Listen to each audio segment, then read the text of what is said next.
Perfecto, muy bien. Entonces, cuando nosotros vamos a hablar de cuidado de enfermedades transcorpóreo, somos un grupo de enfermeros que nos hemos ido formando. Inicialmente, las instituciones que tanto de salud como de MINSA han ido creciendo en el manejo de estos dispositivos con la finalidad de dar un soporte o una terapia a aquellos pacientes que se encuentran en insuficiencia cardíaca aguda y avanzada.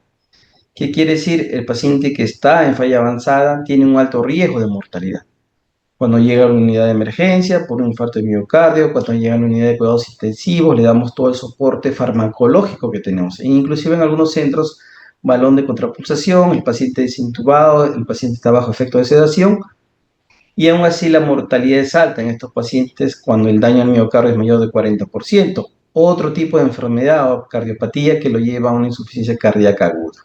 Entonces, ¿qué tenemos de más? Tenemos dispositivos que nos van a poder ayudar y van a poder de esta manera evitar que el paciente no haga una disfunción multiorgánica, es decir, darle un soporte de corto, mediano o largo tiempo para reducir esa mortalidad. Y es lo que hemos conseguido hasta antes del 2015. La mortalidad en shock cardiogénico era más del 50%, casi un 80%. En la actualidad esa mortalidad se ha podido disminuir a menos del 50%, dándole un tiempo de vida de reposo al corazón para que se pueda recuperar o en todo caso someterlo a un trasplante cardíaco como tratamiento definitivo en estos pacientes.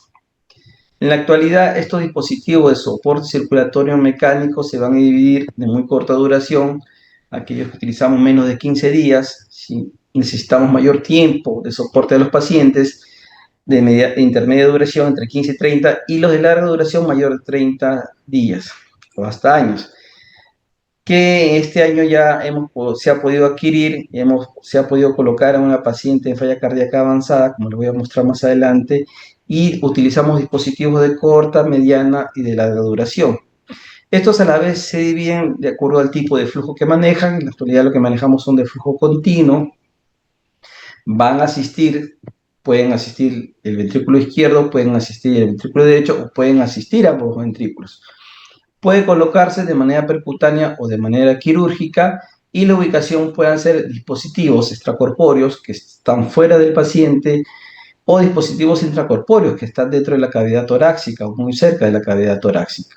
El que dentro de todos lo que más estamos utilizando o lo que frecuentemente utilizamos es el hemoveno arterial.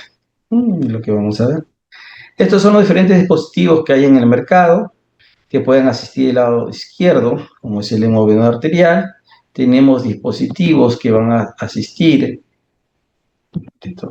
tenemos dispositivos que van a asistir hacia el lado derecho, como el hemóveno arterial, y tenemos otros dispositivos como el Centrimas, que lo tenemos en la institución, que nos da un soporte intermedio, que asiste tanto al lado izquierdo como al lado derecho. Y el último dispositivo que tenemos, que han adquirido, fue el dispositivo de Harmony 3, que es un dispositivo de larga duración, solamente que la indicación es asistencia del lado izquierdo. ¿Cuáles son las estrategias de uso y por qué vamos a usar? Vamos a usar estos dispositivos cuando necesitamos como puente de recuperación. ¿Qué quiere decir? Hay que mantener al paciente que está en un shock cardiogénico con vida hasta que su función cardíaca mejore. El tiempo suficiente para que se le pueda explantar y la función miocárdica se pueda recuperar como puente para decisión. Es decir, el paciente ingresó al hospital, está en un shock cardiogénico, está dependiente de fármacos, de inotrópicos, y no se va a decidir en ese momento cuál va a ser la mejor decisión, si va a ser un tratamiento médico, un tratamiento quirúrgico, y en ese momento, antes que fallezca, hay que colocar el dispositivo para estabilizarlo. Y posteriormente se va a tomar las mejores opciones terapéuticas como puente para pacientes a trasplante cardíaco. Aquellos pacientes que ya están en falla cardíaca avanzada, que están en lista de espera, que no hay un donante y antes que haga disfunción multiorgánica se coloca este dispositivo hasta que espere un donante y de ahí poderlo trasplantar. O como terapia de destino, es decir, aquellos pacientes que no tienen indicación o una contraindicación absoluta de trasplante cardíaco y se le coloca estos dispositivos pero ya de larga duración. El ECMO se define como la oxigenación por membrana extracorpórea. Este es un dispositivo mecánico de soporte circulatorio, solamente soporte circulatorio extracorpóreo, que puede sustituir, ¿no?, o ayudar a sustituir la función cardíaca de forma parcial o de forma total. no solamente a la función cardíaca, sino a la función pulmonar, mejorando dos cosas muy importantes. La oxigenación, que es la función del pulmón, mejora la oxigenación, mejora el intercambio gaseoso y mejora la perfusión tisular sistémica. Es decir, mejorando el transporte de sangre y de oxígeno hacia todos los tejidos del organismo, que el paciente se encuentra en una falla con un gasto cardíaco disminuido, y de esta manera el equipo se le programa un flujo adecuado y transporta toda esta sangre con el oxígeno hacia todas las células a través de dos elementos importantes. Uno es la membrana extracorpórea y el otro es la bomba centrífuga. ¿Cuáles son los objetivos del ECMO? Uno, que está indicado en los pacientes en shock cardiogénico, de falla cardíaca aguda o aquellos pacientes que están en falla cardíaca avanzada y se ha descompensado. Van a brindar un soporte cardiocirculatorio para evitar el daño multiorgánico, es decir, que el paciente no llegue a una disfunción multiorgánica, no falle el riñón, no falle el hígado, porque ya es un paciente que está en condiciones con alta mortalidad. Brindar un adecuado transporte de oxígeno hacia todos los tejidos del paciente para favorecer su consumo, que es lo que tenemos en el paciente, que no entre en un estado de shock. Y si está en un estado de shock inicial, sacarlo rápidamente para que no haga una disfunción multiorgánica. Disminuye el consumo de oxígeno del miocardio y facilita la recuperación de la función ventricular. Darle un tiempo al miocardio para que éste se logre recuperar, mejorando su función cardíaca y la función respiratoria si el daño es respiratorio. O utilizarlo como puente para implantar otro dispositivo de larga duración, o someter un tratamiento definitivo que sería trasplante cardíaco si el corazón, si la función ventricular no se logra recuperar. Tenemos dos tipos de ECMO: el ECMO veno arterial, que lo utilizamos para los pacientes que están en falla cardíaca descompensada. Normalmente la técnica de canulación puede ser periférica o puede ser central. Las posiciones de las cánulas va directamente hacia la aurícula derecha. Es una cánula que va hacia el lado venoso, una cánula multiperforada que se ubica en una zona de reservorio, en este caso en la aurícula derecha, para poder extraer la sangre a través del funcionamiento de una bomba, en este caso la bomba centrífuga, genera una presión negativa y se extrae la sangre. Se extrae la sangre y es derivada hacia el pulmón artificial, o sea, la membrana extracorpórea, que es el ECMO, la denominación es así como tal, y que recibe dos gases, aire y oxígeno, donde se realiza el intercambio de gases. Y regresa la sangre ya oxigenada. Es decir, el intercambio de gases se realiza externamente al paciente, ya no lo hace el pulmón. Y la sangre retorna por canulación central hacia la aorta ascendente o canulación periférica hacia la aorta descendente. ¿De qué manera? Con un flujo programado, un flujo determinado de acuerdo a la superficie del paciente. Si el paciente está con un gasto cardíaco disminuido, 2 litros por minuto, y de acuerdo a la superficie le tocaría 4 a 4.5 litros por minuto, es lo que generamos en la consola para tener ese gasto artificial de 4 litros por minuto, y de tal manera que podamos enviar hacia todo el organismo sangre y oxígeno para el metabolismo normal a nivel celular. Cuando utilizamos ECMO veno arterial para todos los pacientes que se encuentran en falla cardíaca aguda o falla respiratoria junto con la cardíaca, que lo vemos en los pacientes que están con congestión pulmonar. El otro tipo de ECMO es el ECMO veno venoso. Esto solamente lo utilizamos para aquellos pacientes que están con disfunción pulmonar, es decir, que la función del intercambio de gases no lo pueden realizar de manera correcta, en pacientes con una neumonía intrahospitalaria, que está en distrés respiratorio, que estuvo en ventilación mecánica, que hicieron todas las medidas necesarias para favorecer la oxigenación, es decir, lo han pronado, lo han reclutado, y a pesar de eso sigue con hipoxemia refractaria el paciente. En esa condición, las cánulas de la misma manera se le colocan en el lado derecho, se saca la sangre desoxigenada, se extrae, se oxigena y se le regresa hacia el lado derecho. ¿Cuál es la única condición en estos tipos de pacientes? Que no haya un daño en la función cardíaca, es decir, que la función cardíaca esté intacta, de tal manera que cuando llega la sangre ya oxigenada hacia el lado derecho, el ventrículo derecho envía hacia la circulación pulmonar, y esto puede ser enviado a través del ventrículo izquierdo hacia la circulación sistémica. Solamente esta condición para los pacientes con una injuria pulmonar refractaria única. Y si tenemos dos tipos de pacientes que están con una falla cardíaca y una falla respiratoria, oxigenatoria, utilizamos el hemodinamo arterial, que es el que comúnmente se utiliza más en el campo clínico. ¿Cuáles son los dos elementos importantes? La bomba centrífuga, que es la encargada, que es un motor, un rotor, un propulsor mecánico que actúa por levitación y que a través de una programación en la consola se genera una cantidad de revoluciones, en este caso en el ejemplo 3100, y con estas revoluciones genera un flujo de 2.8, tal manera que extrae la sangre del paciente con una presión negativa y la regresa con una presión positiva a la circulación sistémica. Este flujo puede ser hasta 8 litros por minuto. La programación depende de la superficie corporal del paciente. Normalmente teníamos que acercarnos para ver cómo el flujo se puede medir. Esta es una de las cánulas que está retornando la sangre hacia el paciente. Si podemos observar detenidamente, efectivamente la velocidad con que se mueve la sangre es alta. Normalmente manejamos un flujo promedio inicial de 4 litros por minuto, que es el gasto promedio en un paciente con peso normal, ¿no? Otro elemento importante es el oxigenador o la membrana oxigenatoria, que es la que es responsable de hacer el intercambio de gases. Esta membrana oxigenatoria recibe dos gases, aire y oxígeno, para favorecer la oxigenación y la eliminación del CO2.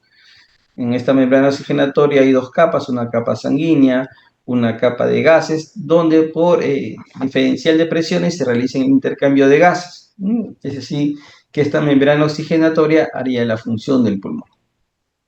De tal manera que ingresa sangre, se extrae sangre desoxigenada y se regresa al paciente ya sangre oxigenada. Tiene una duración de aproximadamente 15 a 20 días, hasta 30 días, dependiendo del tipo de oxigenador. Este es un paciente con un hemogeno arterial periférico, una paciente con un shock cardiogénico, con una falla cardíaca avanzada, un paciente con una falla cardíaca avanzada. Normalmente son sedadas los primeros días, están bajo efecto de sedación, bajo efecto de ventilación mecánica, están con dosis altas de vasopresores, es la condición con que llega antes de colocarle el ECMO. Entonces se le canula, se le coloca dos cánulas, en este caso la canulación así ha sido en el lado femoral del lado izquierdo. Este es el pulmón artificial. En este lado de sangre, si se dan cuenta, el cambio de color es marcado. Tenemos por un lado la canulación venosa, que es la sangre oscura, que ingresa por la vena femoral hacia la aurícula derecha. Extrae la sangre hacia la máquina, se realiza el intercambio de gas en pulmón y retorna hacia la arteria femoral del lado izquierdo. ¿Cuánto programamos? En este caso, en el paciente tenemos un flujo de 3.4 litros por minuto. Es decir, se extrae 3.4 y se retorna a 3.4 para el peso del paciente. Manejamos la temperatura, la sangre se extrae, disminuye la temperatura, mantenemos una normotermia externa, recibe aire y recibe oxígeno para regular el PO2. Cuando el paciente ya comienza a mejorar el flujo, la función renal comienza a mejorar, salimos rápidamente de vasopresores, ya no utilizamos noradrenalinas, utilizamos dosis bajas de dobutamina. El paciente puede estar bajo efecto de analgesia los primeros días. Lo estabilizamos al paciente. Acá tenemos un paciente que está con una M de 71, una buena función, la saturación en 92, y lo logramos estabilizar. Cuando el paciente se logra recuperar, en promedio puede ser, en el mejor de los casos, los primeros 7 días, ya se les planta, se les trae el equipo y el paciente se despierta y puede hacer sus actividades normales.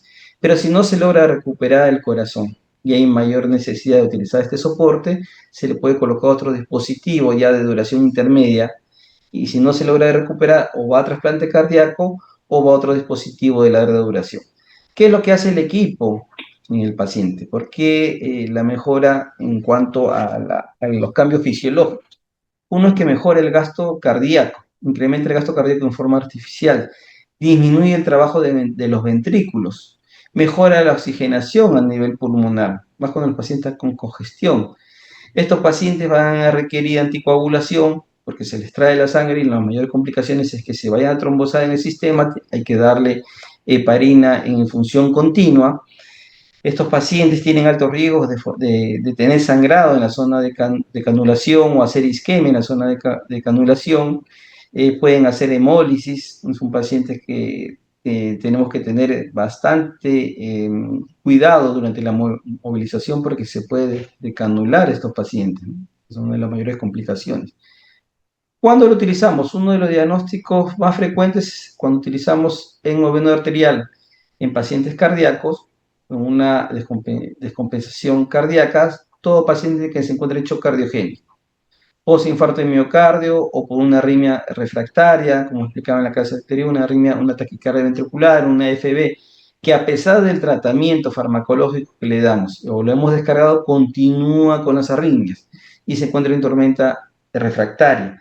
Paciente con una cardiopatía de origen séptico, con una miocarditis fulminante, intoxicación aguda por fármacos, cardiodepresores, un shock postcardiotomía, que es la mayor población que tenemos después de las cirugías. Tantas horas de cirugía salen en shock, no pueden salir de la circulación extracorpórea.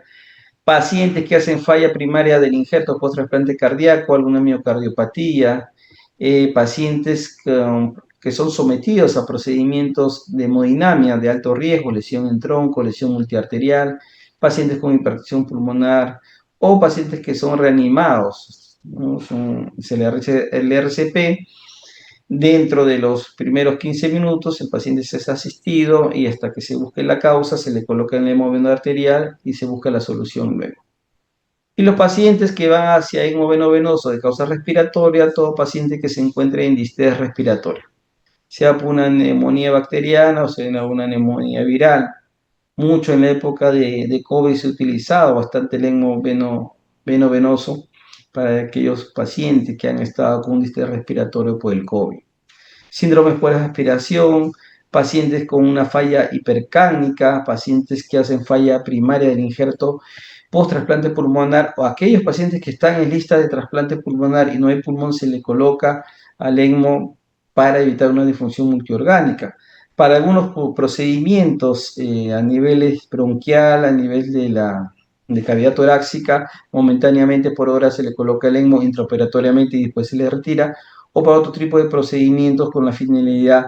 En los pacientes pediátricos o neonatales bastante se le coloca para los pacientes que hacen aspiración de meconio y hacen distrés respiratorio. Hay condiciones, criterios clínicos, es decir, bajo qué condición se le va a colocar a los pacientes. Son aquellos pacientes, como les digo, que están con soporte vasopresor, mínimo 2 a 3, es decir, que están con DORA, que están con dobutamina, que pueden estar con adrenalina, que están en ventilación mecánica, que pueden estar con balón de contrapresión. Y a pesar de eso, el paciente tiene una sistólica menos de 90, el paciente está hipoperfundido, una presión media menos de 60, las prescargas derecha e izquierda están elevadas, las resistencias están elevadas, un paciente que está en oliguanuria, está hipoperfundido, tiene un gasto cardíaco menos de 2, un índice menos de 2, la saturación venosa de oxígeno menos de 65, y a nivel metabólico el lactato sérico se comienza a elevar, ¿no? En otras palabras, hay una hipoperfusión generalizada de todos los órganos, ¿no? Entonces es una imagen, un paciente que tenía dosis alta de vasopresores, a pesar de eso tenía una media de 58, un gasto de 3.1, con taquiarrítmico, saturado 96%, estaba hipoperfundido. Son las condiciones, digamos, con que llegue el paciente pre-colocación de ECMO, ¿no? ¿Cuáles son las contraindicaciones? Absoluta es aquella condición que el paciente, a pesar de que se lo coloque, no se va a recuperar. Un cáncer metatástico, un RCP prolongada que no ha sido visualizada en ese momento, una parada cardíaca no presenciada, una lesión cerebral previamente que tenga el paciente que es irreversible, una hemorragia, un deseo hemorrágico, un deseo isquémico extenso, que el paciente ya se encuentra en fracaso multiorgánico, es decir, que ya el paciente está en un shock, está en una disfunción multiorgánica, que tenga insuficiencia renal, insuficiencia hepática. Algunas relativas puede ser la edad, la obesidad mórbida, problemas en la canulación, enfermedad arterial periférica, es imposible canularlo, o algún tipo de pronóstico que a pesar de que se le coloque, su pronóstico de base es malo y no se va a poder recuperar a los días o a las semanas. ¿Qué equipos tenemos? En la actualidad ya han ingresado muchos más equipos. Estos son los diferentes equipos que tenemos, no voy a mencionar ninguno, pero lo que tenemos, lo que está en mención, tenemos experiencia, como le digo, En el mercado están entrando más dispositivos y las instituciones están adquiriendo estos dispositivos. Entonces, todos tienen la misma finalidad. Así como hay ventiladores mecánicos de diferentes marcas, también tenemos equipos de diferentes marcas, ¿no? que sirven para asistir tanto a neonatos, pediátricos o adultos. Cuando se va a canular, puede ser una canulación central o una canulación periférica híbrida. Cuando es canulación central, siempre tiene que haber una esternotomía. Hay una apertura del esternón y se le canula. Pero realmente este tipo de técnica tiene mayores complicaciones porque hay sangrado en el paciente entra a sala de operaciones para canular o están durante la cirugía y no sale la circulación extracorpórea y si es una canulación directa. Una cánula hacia la aurícula derecha y otra cánula hacia la aorta ascendente, siempre hacia el lado venoso y hacia el lado arterial, ¿no? Es una técnica que dentro de las mayores complicaciones pueden sangrar en el postoperatorio y tenemos que vigilar. La canulación que en la actualidad se está utilizando más es una canulación periférica, es de abordaje femoral, vena y arteria femoral, puede ser izquierda o derecha, tiene menos complicaciones, menos sangrados, fácil de colocar, se le coloca, no es necesario transportar al paciente a sala de operaciones, se le coloca al pie de la cama, es una canulación percutánea, entonces, digamos, entre técnica en la anterior es mucho más fácil y más rápido para poder soportar al paciente. Existe tipo de canulación híbrida, cuando se hace una canulación periférica y a la vez se le coloca una canulación directamente hacia la aorta ascendente, hacia la aurícula derecha para poder extraer la sangre del ventrículo izquierdo, ¿no? Este tipo de canulación se realiza cuando ya el ventrículo izquierdo está totalmente parado, no se puede, hay estasis sanguínea en el lado izquierdo, se extrae la sangre y se deriva, ¿no? Existe una combinación en ambas técnicas. ¿Cuál es nuestra experiencia? Nosotros comenzamos casi en el 2015. Hemos tenido pacientes adultos, es un reporte hasta el año pasado, 63 pacientes, pediátricos 28, 10 neonatales, en total 105 pacientes que han estado sometidos a hemoglobinas arterial con una supervivencia de vida de 51%. Un porcentaje ideal de todos los centros que se realizan a nivel mundial, ¿no? El objetivo que hemos podido alcanzar y la experiencia que tenemos en la actualidad. Nuestras indicaciones más han sido pacientes shock cardiogénico postcardiotomía. Hemos utilizado más como terapia como puente a recuperación. Y la técnica que más utilizamos es la técnica periférica. El sexo periférico por las menos complicaciones que estos tienen. ¿Cuáles son los cuidados de enfermería que tenemos en estos pacientes? ¿No? Está relacionado no solamente al cuidado del paciente, sino a todo el sistema, circuito, consola y estar atento a las complicaciones. Esta es la unidad postquirúrgica, esta es la unidad donde tenemos a los pacientes de soporte circulatorio, tenemos pacientes que están con ECMO, este es un equipo de pacientes que están con otro dispositivo de soporte circulatorio de intermedia duración, como el Centrimax. Estos pacientes de corta duración, podemos tener 2, 3 pacientes, tenemos varios equipos, lo cual nos permite darle un soporte varios al mismo tiempo. Hay que tener en cuenta que la alteración fisiológica al extraer la sangre del paciente hacia una circulación externa, hay cambios que se dan en el sistema. Uno de los principales cambios que podemos observar en el monitor es que perdemos la onda arterial. Esta es una onda arterial casi plana o semiplana, donde ya desaparece la sístole y desaparece la diástole, porque no hay función contráctil de los ventrículos, porque hay una depresión cardíaca tanto de que ya no se contrae. Entonces lo que podemos observar es una onda lineal, que es la onda de presión de flujo del sistema. Entonces lo que nosotros manejamos es presiones medias. Tal es así que hasta la pulsimetría no sale porque no hay onda de pulsimetría, ¿no? Entonces hay algunas alteraciones que podemos observar. Inclusive hay pacientes que hemos tenido que están con una bradicardia severa, que puedan estar hasta en asistolia porque no hay una recuperación eléctrica. Lo que mantenemos al corazón lo tenemos con un mantenimiento mecánico extracorpóreo. Pero si buscamos alguna programación inicial, sacamos la superficie corporal del paciente, lo multiplicamos por 2.5, que es lo ideal, que es el índice cardíaco, y sacamos el litro por minuto, ¿no? O 60, 70 ml por kilo de peso del paciente. Y es tener un flujo en promedio por encima de 4 litros por minuto inicialmente, y de ahí se puede ir descendiendo a los días si hay una recuperación de la función cardíaca. Es importante mantener una adecuada presión media entre 65 y 80. Podemos utilizar vasodilatadores para que el paciente no haya hipertensión. Podemos utilizar vasoactivos para evitar que haya hipotensión. La idea es mantener estos objetivos. Asimismo, que mantenemos una precarga adecuada, derecha o izquierda, dentro de los valores ideales estándar elevados, porque la extracción de la sangre va a depender de qué tanta volemia tiene el paciente. Si el paciente es tipo volémico, no se va a extraer sangre. Entonces, tenemos que cuidar que el paciente tenga una buena normovolemia, una buena precarga derecha, una buena PVC, una buena presión cuña del lado izquierdo. Y los objetivos que nosotros vamos a alcanzar a las horas, una vez instalado el ECMO, es que el lactato va a comenzar a disminuir, la saturación venosa va a estar en 65 y 70 y va a haber un incremento de la diuresis. Y vamos a salir rápidamente de los vasoactivos inotrópicos, ¿no? Normalmente esta es la presión, un paciente con una buena sístole, una buena diastólica, pero cuando ya el paciente entra en shock cardiogénico y hay una disminución de la función ventricular, comienza a bajar las presiones, ¿no? Hasta puede llegar a un estado, en este caso, que lo manejamos, ¿no? Una presión sinusoidal hasta una presión lineal, que es la presión del flujo del sistema. Ya cuando el paciente está conectado a la consola, tenemos que monitorizar las variables hemodinámicas del sistema, que son el flujo, en este caso 4.5, las revoluciones que se programa y las presiones que hay en diferentes zonas.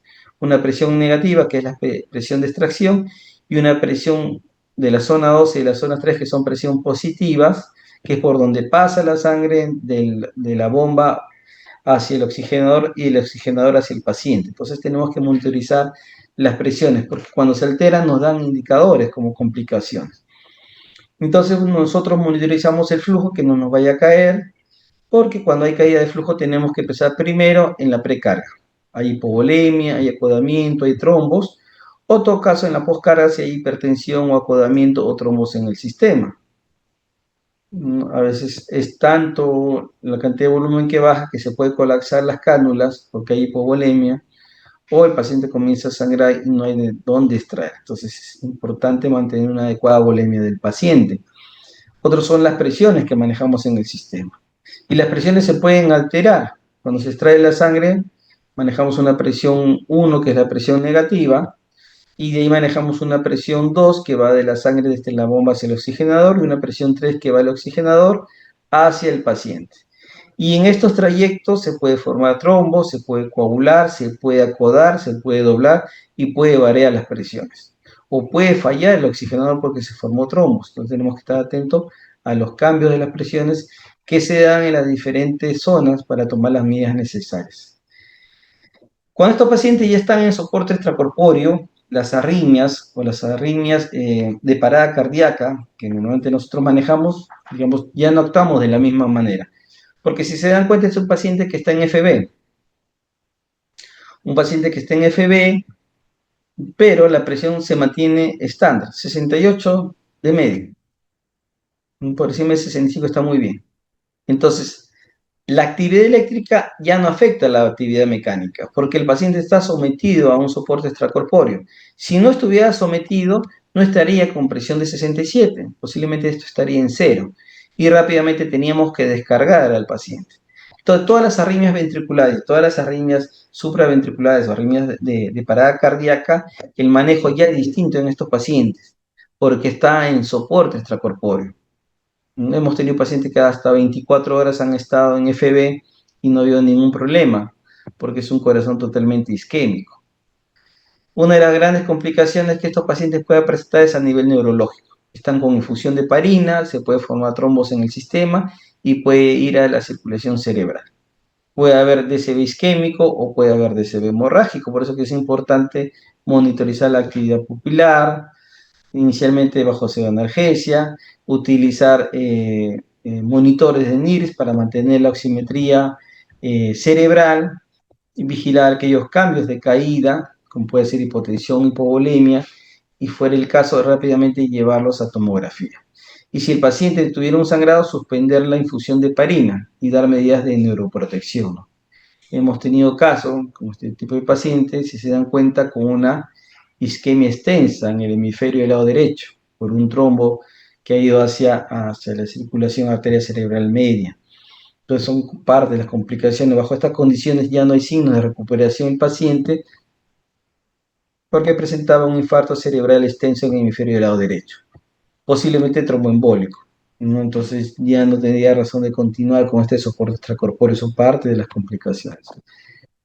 Otros cuidados son a través de la oxigenoterapia y la ventiloterapia. Son pacientes que están en ventilación mecánica, pero protectiva. Se le da bajo volumen, bajo frecuencia respiratoria, porque la regulación del intercambio de gases ya se realiza en el sistema. Entonces, lo que se busca es proteger al pulmón, evitar que repose hasta que vaya mejorando el intercambio de gases y llegamos a objetivos oxigenatorios. Y si no hay ninguna alteración del tejido pulmonar, al paciente se le puede extubar y puede estar conectado al ECMO si solamente es una alteración de la función cardíaca, puede estar extubado y lo que se denomina ECMO vigil, el paciente despierto, conectado a su máquina, hasta que se logre recuperar la función cardíaca. Pero si está con una falla respiratoria, una alteración de intercambio de gases, una injuria pulmonar, permanecerá en ventilación mecánica hasta que se mejore. El intercambio de gases lo realizamos acá en lo que se denomina blender, donde se realiza el intercambio de gases, el barrido del CO2, la regulación del PO2 para mantener un PO2 por encima de 100, que es lo ideal en estos pacientes. Asimismo, se le puede extubar al paciente, puede conectarse a un soporte ventilatorio de ser necesario, con un soporte no invasivo o sistema de escánulo de alto flujo, con administración de óxido nítrico en los pacientes que tienen hipertensión pulmonar. ¿Cómo cuidamos para que la sangre no se coagule? Iniciamos infusión de heparina, normalmente 25.000 unidades en 250 en nuestro protocolo. Iniciamos por una vía endovenosa central o periférica. Posteriormente, después que se le ha colocado, 4 horas después, y hemos evidenciado que no hay sangrado, se le inicia.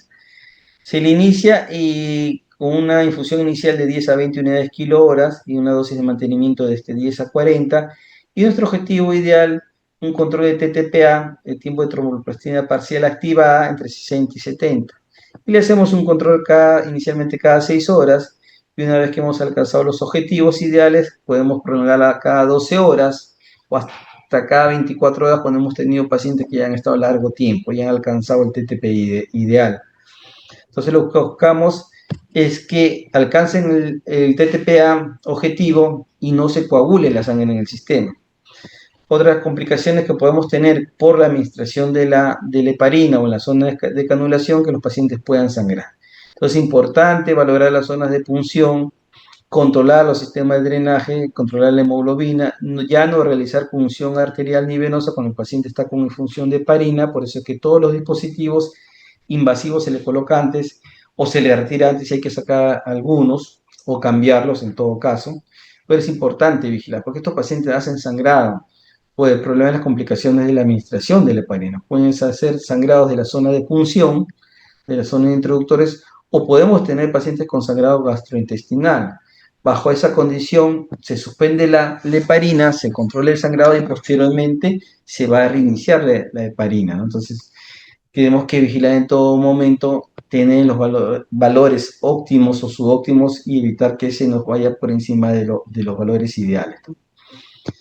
Estos pacientes tienen un alto riesgo de infección en la zona de canulación, más cuando son a nivel femoral o a nivel central. El objetivo es prevenir una endocarditis, una bacteremia. Realizamos curaciones diarias con clorexidina, valoramos la zona de punción, utilizamos alginato de plata para prevenir esa sobrecarga de crecimiento bacteriano a nivel de la piel.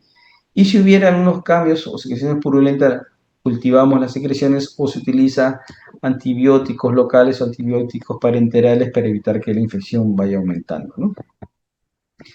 Mientras más es la estancia de estos dispositivos, más riesgo de infección y más infección en la zona de canulación, ¿no? Por eso es importante valorar, cultivar si hay un tipo de secreciones y rápidamente tomar todas las medidas para que solamente la infección se controle en dicha zona. Cuando hay canulación periférica, hay alto riesgo de trombosis. Es importante valorar el flujo. Una de las medidas que optamos es colocar un pulsosímetro en el miembro inferior. Vemos que en el derecho saturada 98%, En el izquierdo, donde era la canulación y estaba pálido y frío, no había nada, significa que no había perfusión. Si había trombos en esa zona, tiene que entrar a revisión quirúrgica para poder extraer los trombos. Son pacientes que tienen dentro de la escala de valoración de LPPs, su nivel de alto riesgo. Hay que movilizar al paciente, utilizar todas las medidas de prevención, pero sí movilizarlo con mucho cuidado y en bloque, no mínimo con 3, 4 personas, ser necesario unas personas que cuiden las tubuladoras y las otras personas vayan vigilando al paciente, porque justo en la movilización son donde se presentan las decanulaciones en estos tipos de pacientes, ¿no? Es importante verificar el perfusor distal que mantenemos, ¿no? Se le coloca la canulación, pero hay una cánula o una extensión, un perfusor que sale de la zona de la cánula arterial y va hacia la arteria femoral superficial para mantener la perfusión del miembro inferior canulado, ¿no? A veces tenemos que vigilar que haya una correcta, que no haya trombos en el sistema, de tal manera que se mantenga irrigado esa pierna canulada, ¿no? O en todo caso, hacer que lo revisen inmediatamente o cambien el introductor para favorecer la circulación de la pierna. No se pierde, si no el paciente va a terminar amputado. Ahora, en el circuito hay que vigilar que no se forme trombo, fibrinas, que no se acode el sistema. Normalmente no lo vamos a observar, pero conforme va pasando los días se va formando fibrina, que es de color blanco, y sobre eso se puede formar los coágulos, los trombos. Y eso solamente lo observamos cuando ya le retiramos y lavamos los circuitos y podemos observar que se han formado en las zonas de los acoples, de las uniones, fibrina. En el peor de los casos, si no mantenemos una correcta anticoagulación con heparina, no hemos alcanzado el objetivo, se puede trombosar, que es la peor situación porque la máquina se puede parar. Inmediatamente tenemos que cambiar todo el circuito, ¿no? Si pueden observar en la imagen, acá si logran observar como una lámina blanca, como una telita blanca, ¿no? Esa es fibrina. Entonces, si no regulamos los objetivos, no, esto se puede ir transformando en un trombo. Se pone oscuro y va creciendo el trombo. Entonces, tenemos que ir vigilando, observando. Importante vigilar la zona de las uniones para que no se vaya a salir las tubuladuras, las desconexiones. Es importante fijar adecuadamente las tubuladoras en la cama del paciente para que no se pueda enganchar durante la movilización. Es importante una correcta fijación en la pierna, ¿no? Porque una decanulación de estos pacientes es una alta mortalidad, porque los pacientes se desangran rápidamente. Y dentro del oxigenador hay que vigilar la formación de trombos. Casi ven oscuro en la esquina, es porque ya se iba formando trombos, ¿no? Si se forman más trombos, el oxigenador comienza a disfuncionar, que quiere decir que ya no hace intercambio de gases. Y hay que cambiarlo, ¿no? Hay que cambiarlo inmediatamente, porque ya no está haciendo su función. Es importante vigilarlo, ¿no? Evitar las condensaciones en el sistema. Estos pacientes, una vez que hayan salido del ECMO o pasen a otro dispositivo de larga duración y están en espera de un trasplante cardíaco, mejorar la terapia física, la terapia respiratoria. Son pacientes que ya pueden salir de la cama, están estubados, pero con una función cardíaca deprimida y que pueden estar esperando un trasplante cardíaco, como estos tipos de pacientes, ¿no? Y ya pueden andar con su equipo. Hemos tenido pacientes que han estado conectados 2, 3, hasta 1 año y medio conectado a las máquinas esperando un corazón o en el último paciente esperando un dispositivo de larga duración. Entonces, con la finalidad de mejorar la condición física, la función muscular, osteomuscular, y esté en mejores condiciones hasta que llegue un corazón. Hemos tenido pacientes muy jóvenes, de 22, 23 años, hasta pacientes de 60 años, 65 años, bajo estas condiciones, ¿no? Que tener todos los cuidados necesarios cuando lo decidimos bajar de la cama, evitar que no haya decanulaciones. Es un trabajo del personal de enfermería, porque es responsable de la enfermera que está a cargo del paciente poderlo desplazar de la cama con todos los cuidados necesarios. O inclusive si lo queremos llevar a tomografía. Parece un procedimiento tan sencillo, pero llevar el equipo, el ventilador mecánico de transporte, llevar el monitor, llevar el ECMO, pasarlo a la máquina de la tomografía, como ven en este video, puede ser una situación muy crítica y el paciente se puede desconectar del circuito. Entonces, inclusive hasta cuando ingresa y se engancha, se puede enganchar una tubuladora, el paciente se puede canular y el paciente puede desangrarse en el momento. Entonces, es labor de nosotros poder cuidar todos esos momentos, vigilar que no se vaya a enganchar, que no se vaya a desconectar. Entonces, cualquier movilización de este paciente es con mucho cuidado, ¿no? Dentro de la unidad como fuera de la unidad. Ya para terminar, cuando la bomba se para, podemos utilizar la bomba manual, que tienen algunos equipos para hasta dar una asistencia manual, hasta cambiar el equipo o ver qué es lo que ha pasado. Estos pacientes es muy importante el cuidado de enfermería, este es el famoso cuidado humanizado que siempre hablamos, pues son pacientes que están sometidos de por sí a un tipo de máquina que la familia cuando ingresan ven que le están trayendo la sangre del paciente y se le están retornando, entonces una situación bastante delicada, a veces bastante puede generar un trauma en los pacientes y en la familia, por eso que es importante explicarle la condición que se encuentra el paciente y por qué motivo está conectado a este circuito, para que ellos mismos puedan entender. Y en los días van colaborando, inclusive el paciente va cuidando sus cánulas, va comprendiendo. Cuando están en larga estancia, favorecer la visita de la familia, favorecer la visita de los amigos. A veces hemos tenido que celebrar cumpleaños en la unidad del paciente, porque son pacientes que pueden estar conectados a largos días cuando pasan a equipos como el Centrimax, están esperando un corazón. Entonces, tenemos que darle todo el apoyo necesario, las facilidades para que los puedan sentir en casa, ¿no? Porque no sabemos el día que se le coloca estos dispositivos, pero no sabemos cuándo se le va a extraer, ¿no? Yo quisiera compartir uno de los avances que hemos tenido este año en la institución y es un avance en el Perú. Se marca la primera vez un hito en el avance de la medicina y enfermería cardiovascular al colocar el primer implante de corazón artificial portátil en abril de este año. Un poco en el contexto, teníamos una paciente de 40 años que ingresó en noviembre del 2023 con una falla cardíaca avanzada, que fue diagnosticada en su última gestación, que fue colocada inicialmente a ECMO, posteriormente pasó a Centrimás porque no hubo recuperación cardíaca, pero que tenía indicación de trasplante cardíaco. Entonces, la paciente que se encuentra, que ya salió del ECMO y estuvo conectada al Centrimás, en una de sus terapias y caminatas dentro de la institución, lo sacamos de la habitación para que puedan deambular.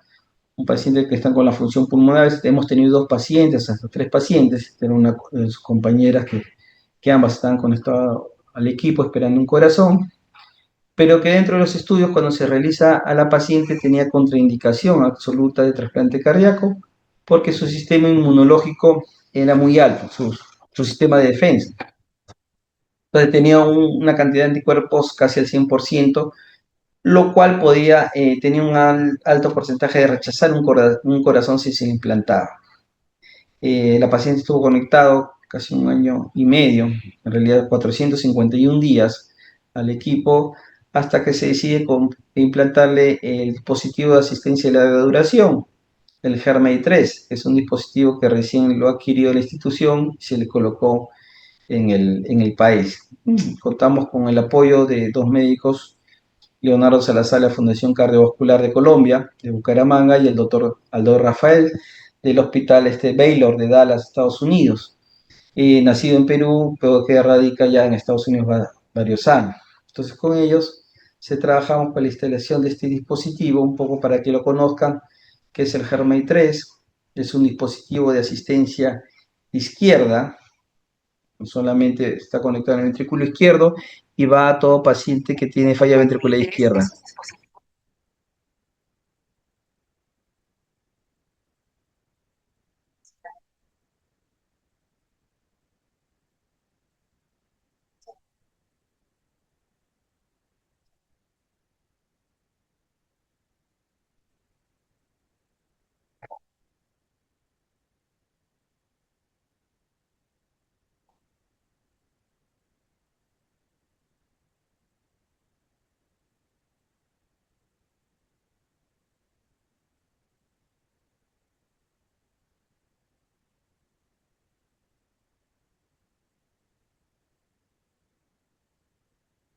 Déjame compartir.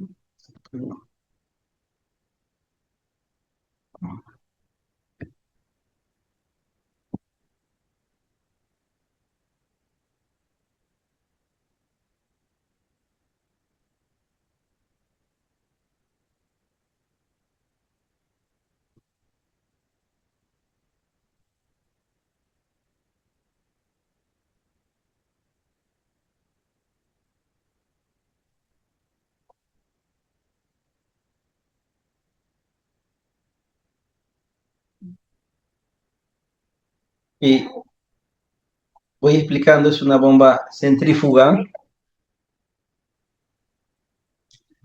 es una bomba centrífuga que va conectada hacia el ventrículo izquierdo, donde extrae la sangre y va la sangre, la deriva hacia la aorta ascendente por levitación. Y sale un cable del cuerpo del paciente y va conectado hacia unas baterías externas.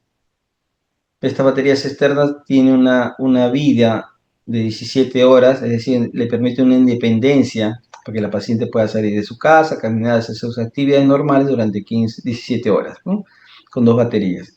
A la par puede llevar dos baterías externas y la consola está externamente, ¿no? Y es lo último que tenemos, es lo que se ha colocado este año, de tal manera que se ha podido completar el círculo de estos dispositivos extracorpóreos para los pacientes que se encuentran en falla cardíaca avanzada. Finalmente, el paciente cuando estaba en forma aguda, conectado al ECMO, de ahí pasó al Centrimax, y ahí ya la paciente estaba esperando la adquisición de este dispositivo, el HERMES 3, y ya la paciente está con su maletita, permite desplazar, deambular, ya se le pudo dar de alta después de casi 451 días de estar hospitalizado y está haciendo sus actividades en casa normalmente, ¿no? Junto con sus hijas. Conclusiones, el ECMO o estos dispositivos previenen la disfunción multiorgánica, los pacientes en estado de shock, van a recuperar la función cardíaca o implantar otro dispositivo de larga duración o someterlo a un trasplante cardíaco. Los cuidados de enfermería en estos pacientes requieren de un manejo especializado y una capacitación continua, ¿no? Entonces, el trabajo es conjunto de todo el personal. Tenemos cielo derecho de camiseta blanca, pacientes que estuvieron en ECMO o en estos dispositivos, en falla cardíaca, con alto porcentaje de mortalidad, pero que sobrevivieron y posteriormente hicimos una reunión y compartí sus experiencias. Muchas gracias.